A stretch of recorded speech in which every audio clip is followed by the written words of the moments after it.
Bismillahirrahmanirrahim. This is Fauji Foundation School Bihari here. Assalamu alaikum for class. How are you all? I hope you all will be safe and sound. Students, today we are going to start a poem that is My Doves, Meri Fakhtaएं. First of all, I'll share the objectives. Students, by the end of this unit, you will be able to pronounce difficult words correctly, know meanings of difficult vocabulary, read the text fluently and explain it in your own words. Write summary of the poem. Students, आज के lecture में आप difficult words की pronunciation सीखेंगे, difficult words के meanings पढ़ेंगे और इस लेक्चर के बाद आप पोइम को अपने वर्ड्स में एक्सप्लेन कर सकेंगे और पोइम की समरी राइट कर सकेंगे. First of all, we will share difficult words meanings and the first one is alms. Students, arms का मतलब होता है भीख करना, भीख या फिर दान. सेस का मतलब है तर्क कर देना, छोड़ देना, टू स्टॉप. क्विंग का मतलब होता है फाख्ता या कबूतर की आवाज निकालना. लर का मतलब है लालच.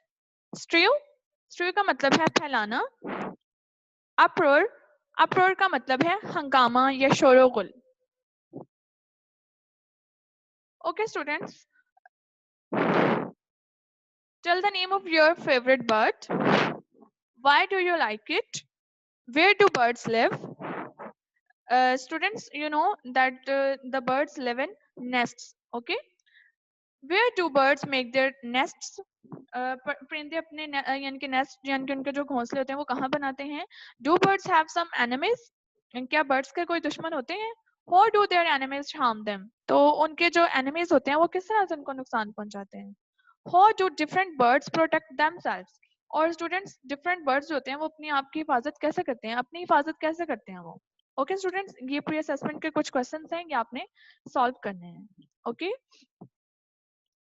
Students, open your book at page number 80. सबसे पहले स्टूडेंट्स मैं आपको पोएट्स का इंट्रोडक्शन दूंगी जिसने ये पोएम राइट की है, लोइसा मे एल्कट. ठीक है, लोइसा मे एल्कट 29 नवंबर को 1832 में पैदा हुई. She was an American novelist, short story writer and poet, best known as the author of the novel Little Women. Students, Little Women इनका जो नॉवल है इसकी वजह से ये जानी जाती हैं. इनका बहुत ही फेमस नॉवल है वो. स्टूडेंट्स, अब पोइम का थोड़ा सा इंट्रो पढ़ते हैं कि इस पोइम ये पोइम माय डव्स जो है ये इसकी थीम क्या है या इसमें किस चीज पे बात की गई है. My doves by Louisa May Alcott is a beautiful poem in which the writer speaks about a flock of doves and their daily chores.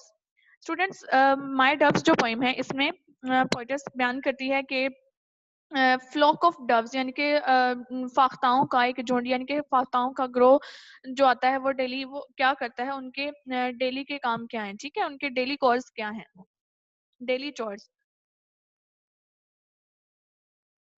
Let's start reading. My doves, मेरी फाख्ताएं, opposite my chamber window. Students, chamber कहते हैं ख्वाबगाह यानी कि अपना कमरा. Opposite my chamber window के मेरे चैम्बर की विंडो के opposite. On the sunny roof at play.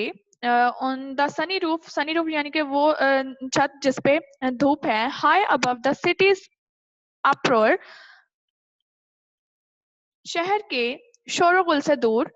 फ्लॉक्स of doves sit day by day, यानी कि फ्लॉक्स ऑफ डव्स फाख्ताओं का झुंड, फाख्ताओं का grow sit day by day, daily मतलब वहां पे बैठता है.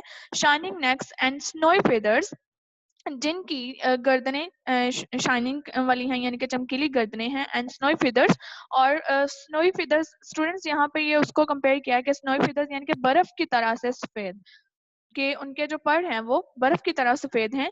लिटिल रोजी ट्रिपिंग फीट, ट्रिपिंग का मतलब होता है फुर्तीले. ठीक है, लिटिल रोजी मतलब थोड़े थोड़े गुलाबी. ट्रिपिंग फीट फुर्तीले पाँव, जिनके पाँव फुर्तीले और थोड़े थोड़े गुलाबी हैं.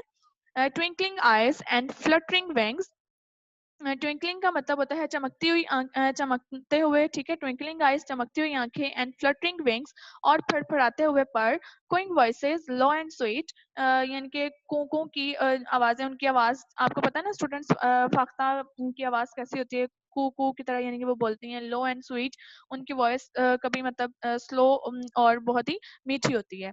Graceful games and friendly meetings, पूर्वकार खेलें और दोस्ताना मुलाकातें, do I daily watch and see, मैं उनको रोजाना देखती और तकती हूँ, for these happy little neighbours always seem at peace to be, और ये जो खामोश और खुश मेरे हम यानी कि जो हमसाए हैं, ये हमेशा पुरअमन नजर आते हैं।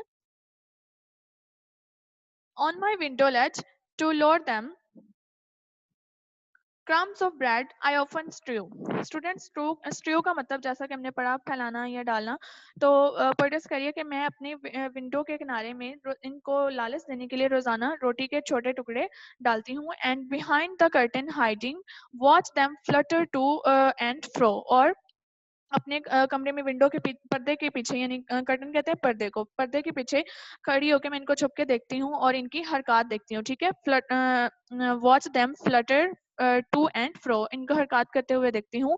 सोन they cease to fear the giver, और जल्द ही ये दाना डालने वाली, यानी कि जो उनको दाना डाल रही है उससे डरना यानी कि कम कर देती हैं।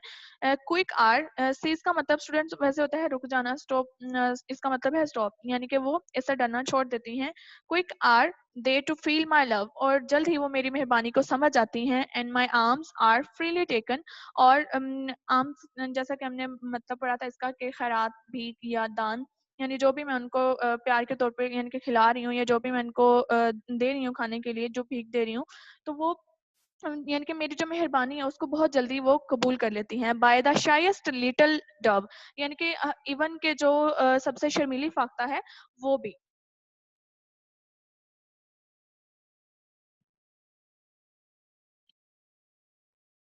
इन सॉफ्ट फ्लाइट दे सर्कल डाउनवर्ड, और जब वो आहिस्ता से प्रवास कर रही होती हैं तो वो एक सर्कल की सूरत में, यानी कि एक दायरे की शक्ल में नीचे आती हैं। Peep in through the window pane, और मेरी खिड़की में आके मतलब वो शोर करती हैं। Stretch their gleaming necks to greet me, और ग्लेमिंग नेक्स यानी कि चमकीली गर्दनें, अपनी चमकीली गर्दनें आगे करके ऐसे जैसे मुझसे मिलती हैं। पेक एंड को एंड कम अगेन, और फिर वो आके मतलब शोर मचा के चली जाती हैं और दोबारा आ जाती हैं। ठीक है students, I hope you have understood the poem, and it's your assessment time. What sits opposite the poet's chamber window? What do the birds look like? What is their voice like? What do the doves do? What does the poet do to lure them? What does the poet do when the dove play outside his window? Why did the doves stop fearing the poet? Write summary of the poem. Okay, students, thank you so much. Take care. Allah Hafiz.